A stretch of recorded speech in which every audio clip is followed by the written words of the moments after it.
In the beginning was the Word, and the Word was with God, and the Word was God. In him was life, and that life was the light of all mankind. The light shines in the darkness, and the darkness has not overcome it.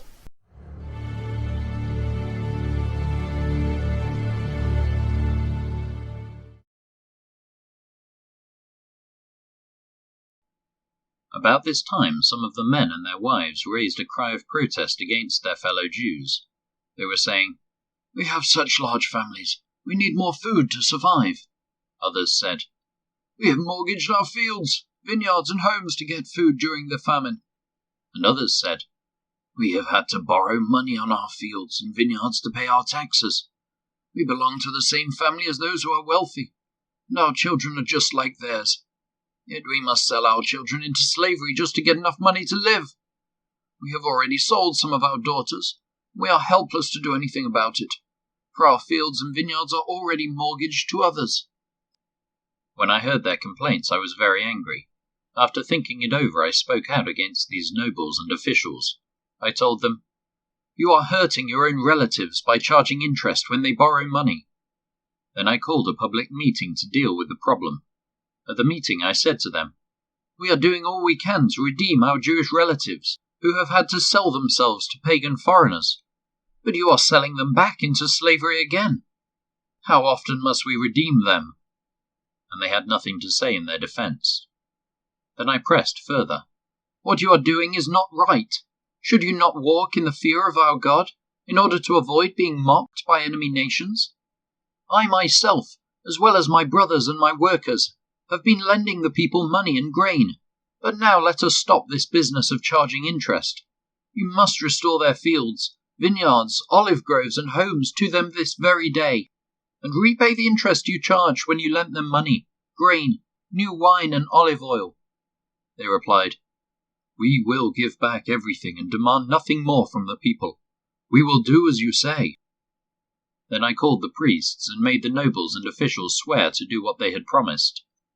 I shook out the folds of my robe and said, "If you fail to keep your promise, may God shake you like this from your homes and from your property." The whole assembly responded, "Amen," and they praised the Lord, and the people did as they had promised. For the entire 12 years that I was governor of Judah, from the 20th year to the 32nd year of the reign of King Artaxerxes, neither I nor my officials drew on our official food allowance. The former governors, in contrast, had laid heavy burdens on the people, demanding a daily ration of food and wine, besides 40 pieces of silver. Even their assistants took advantage of the people, but because I feared God, I did not act that way. I also devoted myself to working on the wall, and refused to acquire any land. And I required all my servants to spend time working on the wall. I asked for nothing, even though I regularly fed 150 Jewish officials at my table, besides all the visitors from other lands. The provisions I paid for each day included 1 ox, 6 choice sheep or goats, and a large number of poultry. And every 10 days we needed a large supply of all kinds of wine. Yet I refused to claim the governor's food allowance, because the people already carried a heavy burden. "Remember, O my God, all that I have done for these people, and bless me for it." Sanballat, Tobiah, Geshem the Arab, and the rest of our enemies found out that I had finished rebuilding the wall and that no gaps remained, though we had not yet set up the doors in the gates. So Sanballat and Geshem sent a message asking me to meet them at one of the villages in the plain of Ono. But I realized they were plotting to harm me, so I replied by sending this message to them: "I am engaged in a great work, so I can't come. Why should I stop working to come and meet with you?" 4 times they sent the same message, and each time I gave the same reply. The 5th time, Sanballat's servant came with an open letter in his hand, and this is what it said: "There is a rumor among the surrounding nations, and Geshem tells me it is true, that you and the Jews are planning to rebel, and that is why you are building the wall. According to his reports, you plan to be their king. He also reports that you have appointed prophets in Jerusalem to proclaim about you, 'Look, there is a king in Judah.' You can be very sure that this report will get back to the king, so I suggest that you come and talk it over with me." I replied, "There is no truth in any part of your story. You are making up the whole thing."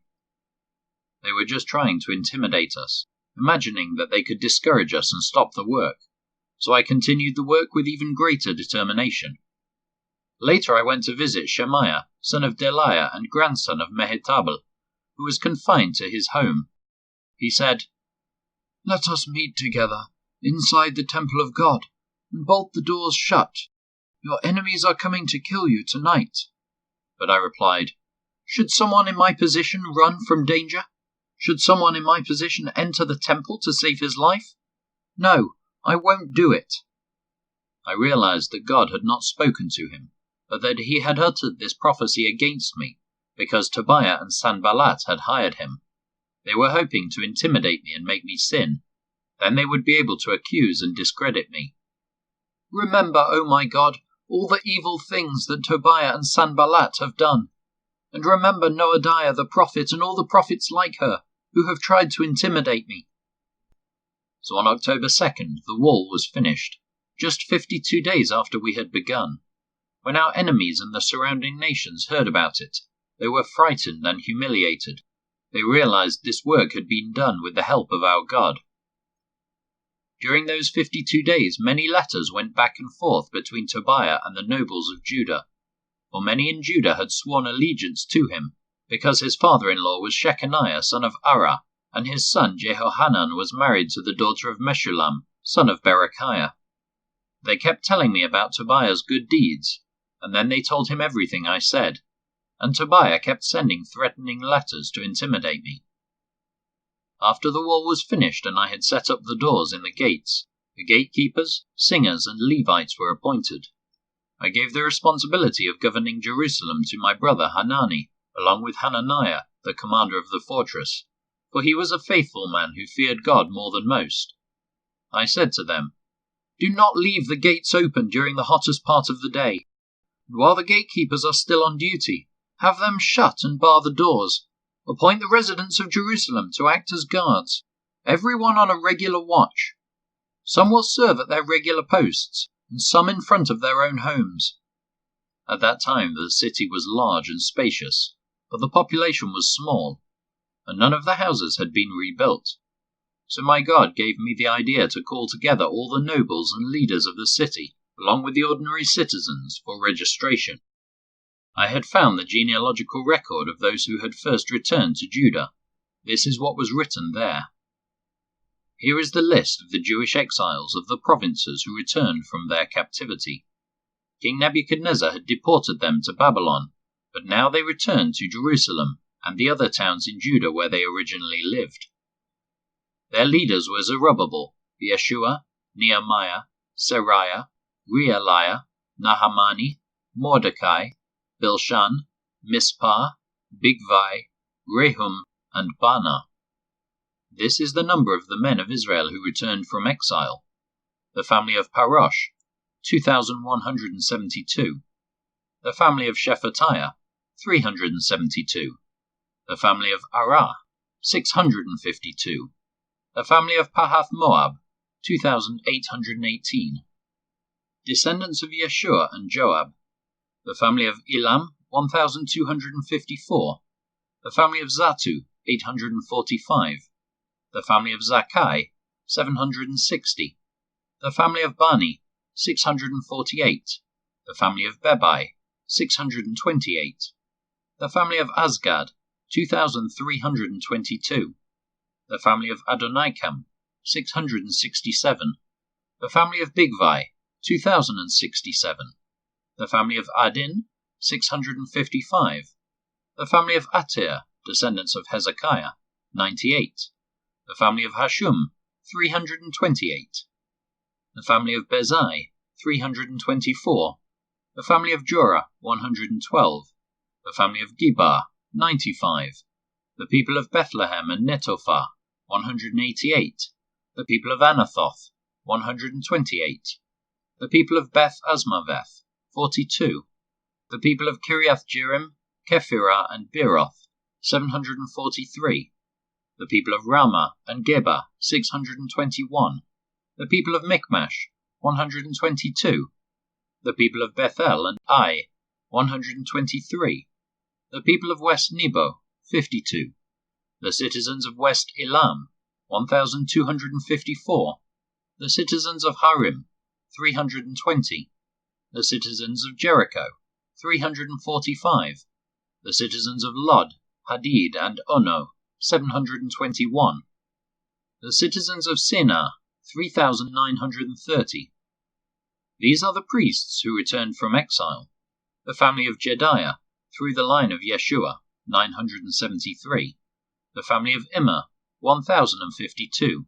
The family of Pashur, 1,247. The family of Harim, 1,017. These are the Levites who returned from exile. The families of Yeshua and Kadmiel, descendants of Hodaviah, 74. The singers of the family of Asaph, 148. The gatekeepers of the families of Shalom, Atir, Talmon, Akub, Hatita, and Shobai, 138.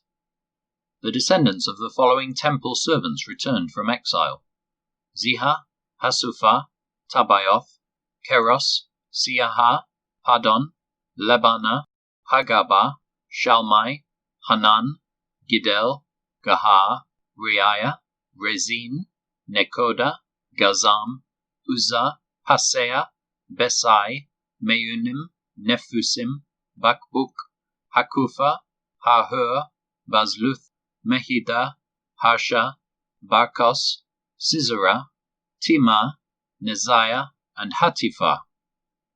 The descendants of these servants of King Solomon returned from exile: Sotai, Hasophereth, Peruda, Yala, Darkon, Gidel, Shephatiah, Hatil, Pokereth Hazebaim, and Ami.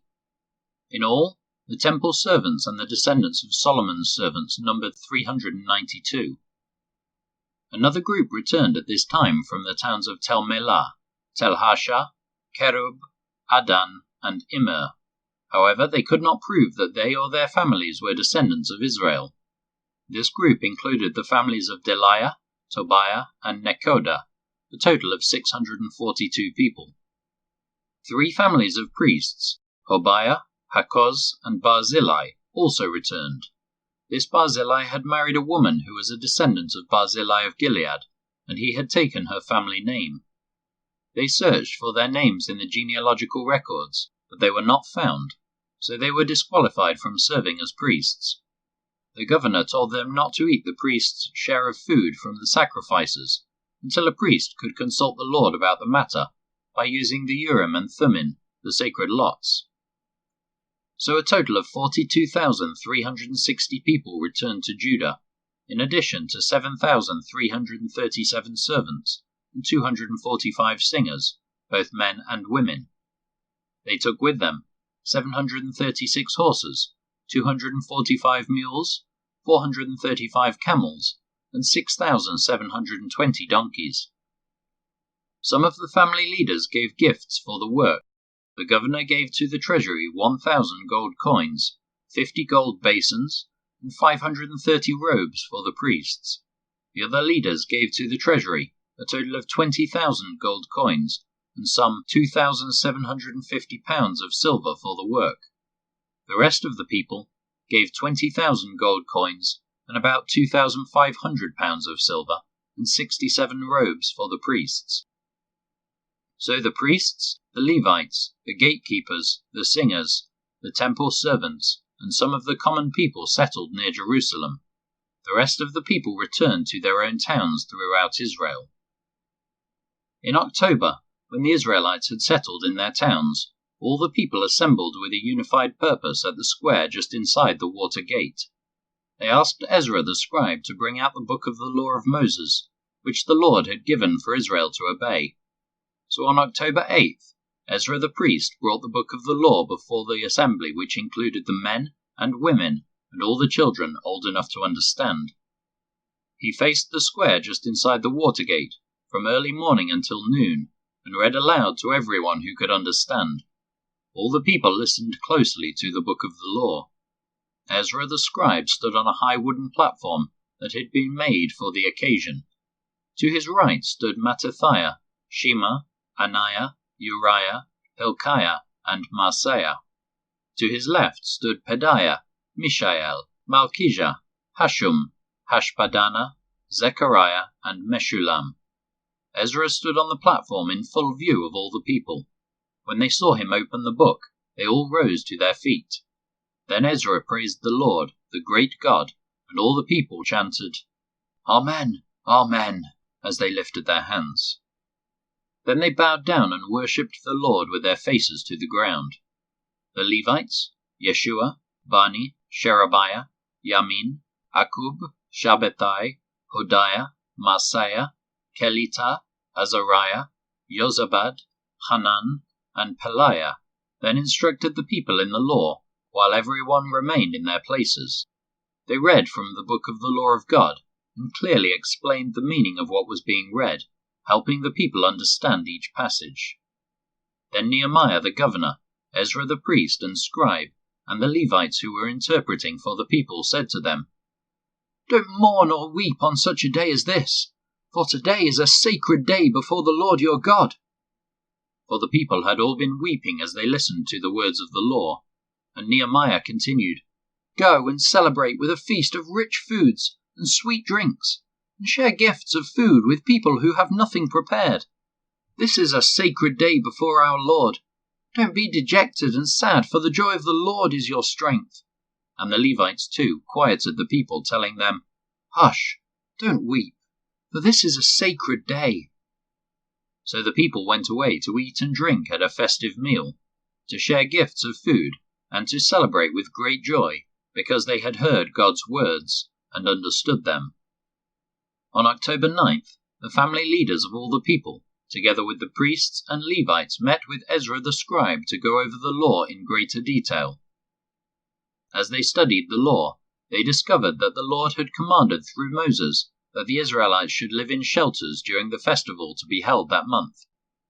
He had said that a proclamation should be made throughout their towns and in Jerusalem, telling the people to go to the hills to get branches from olive, wild olive, myrtle, palm, and other leafy trees.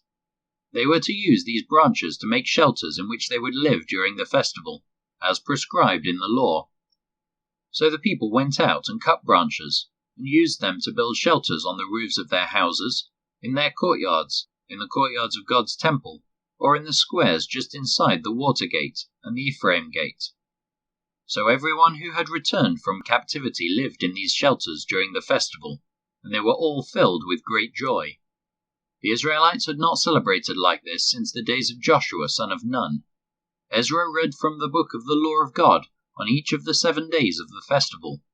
Then on the 8th day they held a solemn assembly, as was required by the law.